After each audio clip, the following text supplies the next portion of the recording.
Hey, what's going on, everybody? You're kicking it with the Junkyard Dog at junkyarddogs.com. So what we're going to be doing today is working on the 1990 Ford Mustang. We're going to be changing the 4 lugs to 5 lugs on the front. And we're going to be adding lowering springs, new shocks, and new brakes. So, we'll show you how everything goes, and we're going to tear it down. Actually, I got it in the back now ready to tear apart. So come on with me, let's go check this out, all right? First thing you want to do is remove the wheel so you can see the old 4-lug disc brake setup. I like to start by removing the brake line from the frame of the car.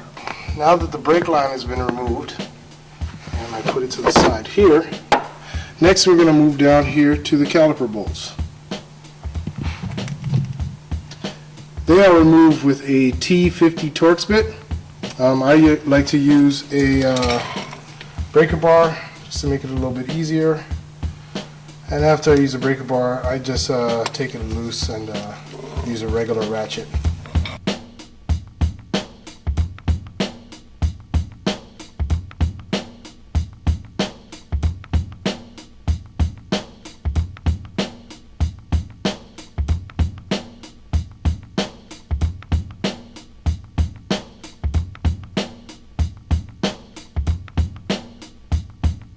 After you've removed both bolts, you just go ahead and tilt this back and you can remove it. Sometimes it's on there pretty tight. So what you want to do is you take a breaker bar and you stick it right in here, or you can use a big screwdriver.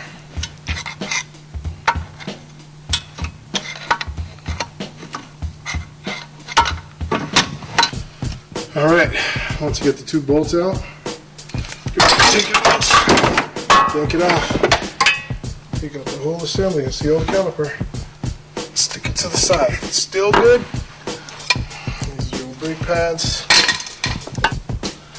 Next, we're going to place the floor jack underneath the A-arm of the whole entire hub assembly, and we're going to compress the spring a little bit and put on the spring compressors. Okay, so we move up here now after we've got the spring compressed. Then we're going to remove these three bolts, and then remove this bolt here to get the shock loose from the top. Okay, after the bolts on the top of the shock are removed, you're going to move to the lower part of the shock and remove the 2 bolts securing it to the spindle. Once they're loose, you can remove the entire shock assembly. The 2 bolts are located here, and there's another one beneath it here. It's kind of hard to see on the camera, but believe me, they're there. You remove those 2 bolts, and then you'll be able to remove the whole shock assembly. See, it's already loose. So here's the old shock removed. Alright. And that's the assembly without it. Okay, now that you can see that the shock is removed, we're going to go into the spring here. We're going to put spring compressors on here. While it's compressed by the jack stand underneath, the spring compressors will keep it at the same size while we drop the arm, and it'll enable us to drop the spring out. But before we do that, we're going to remove this bolt here from the sway arm, and we're going to remove the tie rod. So there's a cotter pin on this bolt here, and then you remove the bolt, and I'll show you a little technique to that. And if you plan to reuse the tie rod, heat it briefly with some propane, and then screw the bolt back on a few threads, and then lightly tap it out, and that way it won't destroy the tie rod. You can reuse it. Then we screwed it to the top, and what we're going to do is use this propane torch to heat the base of the spindle here, just because we don't want to damage the tie rod by beating on it with a pickle fork. So we're going to heat it up and then lightly tap on the top bolt here to tap it on out.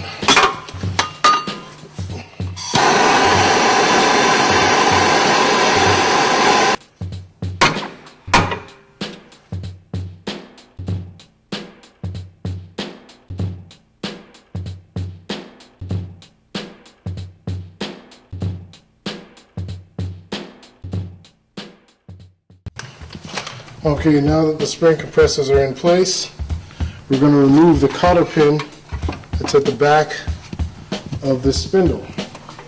See if we can get a light back here so you guys can see it. See that?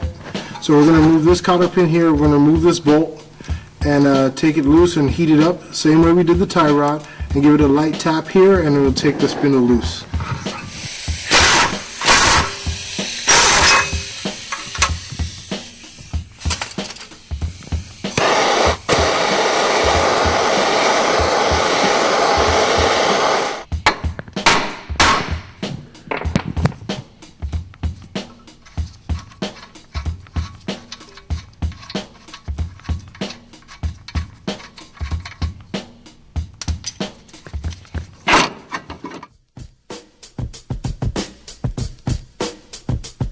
So what we're going to do here is remove this hub.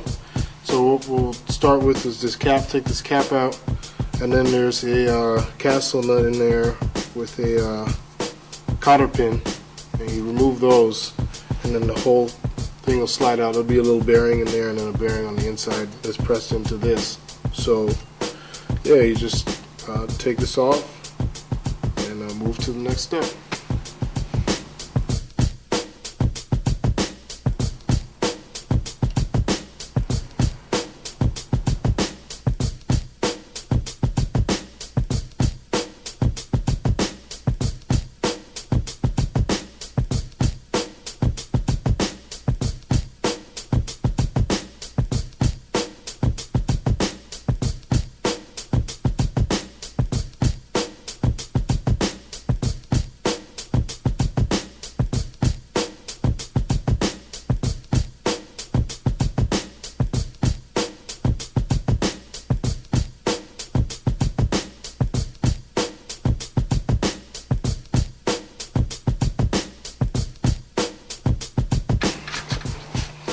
Alright, after loosening the top bolt of the sway arm bushing link, you just slowly lower the arm and see how much compression is still on the spring. If there's a lot of compression, then you just readjust the spring compressors.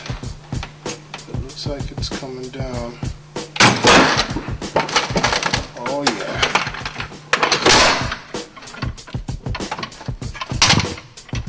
So get it out. Alright. Junkyard dogging. Woo! So yeah. So you got the whole front assembly out. This is the spring. Just like compression on it. Alright. Problems with these spring compressors is they don't compress evenly because you don't really have enough space to mount it. A really good brand is the one that goes up in the middle and spreads, because it spreads the whole load evenly. It's a lot better product. But here on Junkyard Dogs, we gotta use what we got. You know what I'm saying? You gotta use what you got. So next week we will be going ahead and putting everything back in. All right. So peace.